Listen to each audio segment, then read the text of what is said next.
Hi Gemini! Welcome po sa Encourage 888. Ang reading na ito ay para sa entertainment at personal na reflection lamang. So gamitin lamang yung mga mensaheng tutugma sa iyong situation. So ngayon titingnan natin Gemini kung ano ba yung paparating sa buhay mo na hindi mo inaasahan. Okay? So start na tayo. Give it the message for Gemini. So ayusin ko lang ha. Ayan. Give it the message for Gemini. Ano ba yung paparating sa buhay mo na hindi mo inaasahan?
So, dito, Gemini, lumabas tong perfect key.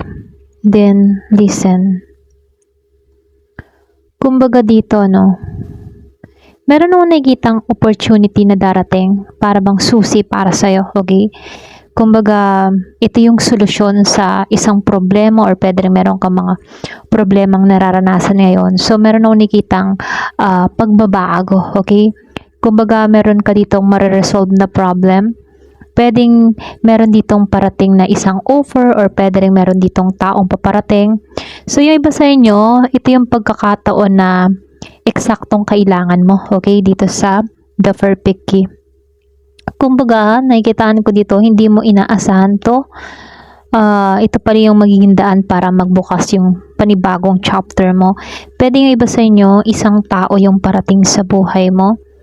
Kumbaga dito sa listen, may mensahe ka kasing kailangan pakinggan dito.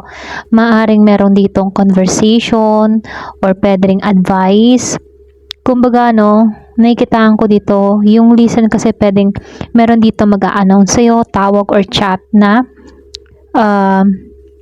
patungo sa'yo, no? Kumbaga, sinasabihan ka dito, huwag mong baliwalain yung isang bagay na maririnig mo dahil maaring mahalagang clue ito tungkol sa susunod mong hakbang, okay? So, dito, no, lumabas itong pure nature. At itong si my home is my castle, okay? Kumbaga dito, no, merong healing na nangyayari ka dito. Or pwede rin iba sa inyo, very grounded ka, okay? Kumbaga dito, posible may papalapit dito na travel, outdoor, or pwede rin place na kung saan, ano, magkakaroon ka ng pagkakataong magpahinga, okay, sa pure nature. Yung iba sa inyo, maaaring pinapakita nito na may bagay sa buhay mo na natural na bubuo. Kumbaga, sinasabihan ka dito, hindi mo kailangan pilitin, okay? So, my home is my castle. Yung iba sa inyo, pwede mag-focus ka sa family, sa bahay mo, sa seguridad mo, or pwede rin sa mga personal space mo, no? So, lumalabas sa my home is my castle, pwedeng unexpected to, maaaring magkaroon ka ng improvement sa bahay, sa sitwasyon mo sa bahay, no? Yung iba sa inyo, pwedeng meron kang aayusin sa bahay, or may pagbabago kang gagawin, pwedeng bagong gamit, or property, related matter, mga ganon. Or simpleng feeling na mas magiging kang secure, na mararamdaman mo na para kang feeling home sa isang sitwasyon. So, dito, no, lumabas si mermaid. Kumbaga dito, no, ito yung malakas na romantic and emotional connection dito. So, yung iba sa inyo, pwedeng may possibility dito na tao magpaparamdam or pwede ring connection na magdadala sa iyo ng kilig or emotional depth, ano. Kumbaga, pwedeng itong mermaid energy nito, gagamitin ito, para bang sinasabihan ka ditong gamitin mo yung intuition mo Wag lang puro fantasy, no? Kumbaga, tingnan mo yung consistent at action ng taong papalapit sa'yo. Kasi meron nung nakitang paparating na connection sa buhay mo.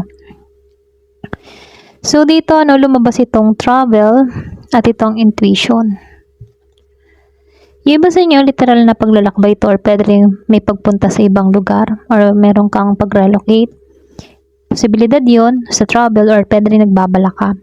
Maaari rin itong unexpected invitation, pwedeng trip or work-related travel, Kumbaga, pupunta ka sa lugar na hindi mo planong puntahan. May movement na paparating yung iba sa inyo or pwede rin travel to, abroad, work, okay? So, dito, malakas yung mensahe na may mararamdaman ka muna bago to mangyari.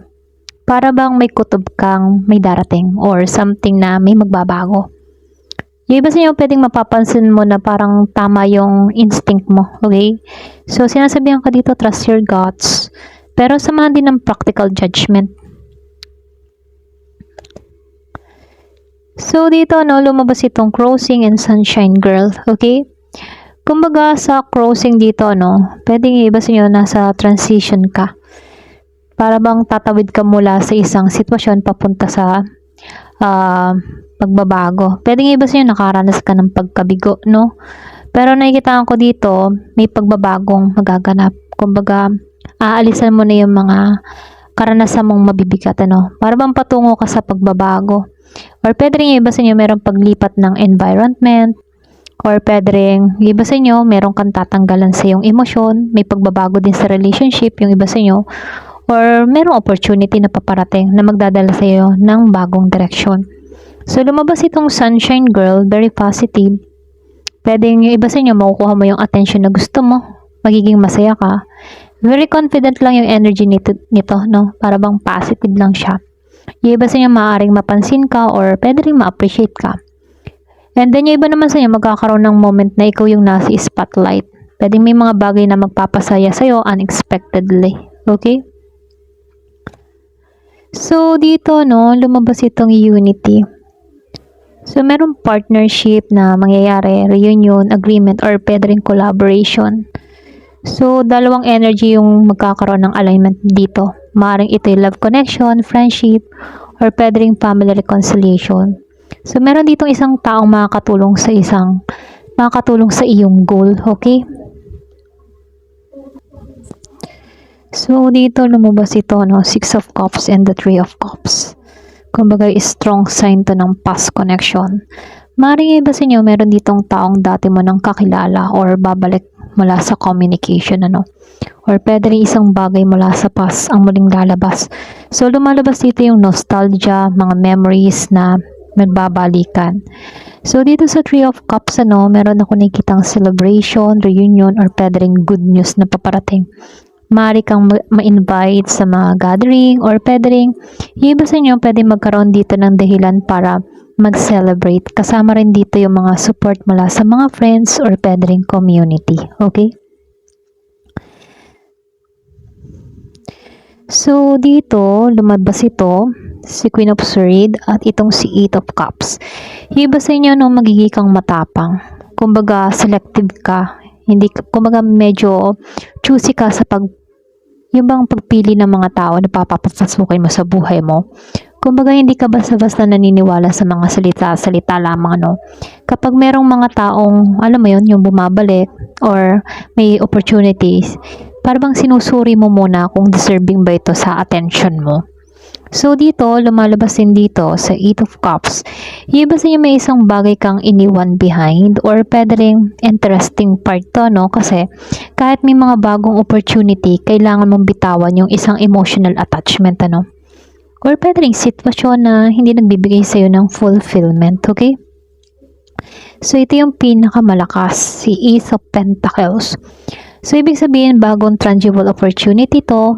Kumbaga, pwedeng yung bang pwedeng pera to, trabaho, business, or opportunity, pwedeng project, client, or pwede rin blessing to, mga materials, or bagong foundation. Hindi lang naman ito puro pangako, para bang merong potential na magiging something concrete na mangyayari sa'yo, para bang blessing talaga ang paparating, okay? bagong tangible opportunity yung paparating. So, nakikitaan ko dito, no, hindi mo inaasahan yung paparating. Isang opportunity na darating kasabay ng mga movement or peddling mga connection. May possibility din ng paglalakbay yung iba sa inyo. And then, nakikitaan ko dito, past person mula sa nakaraan, ano. So, bagong financial yung iba sa inyo and career, okay? So, ito rin nakikita ko, no, malaking opportunity yung paparating sa buhay mo. Ayan. So, hanggang dito na lamang po. Thank you for watching. Love and peace.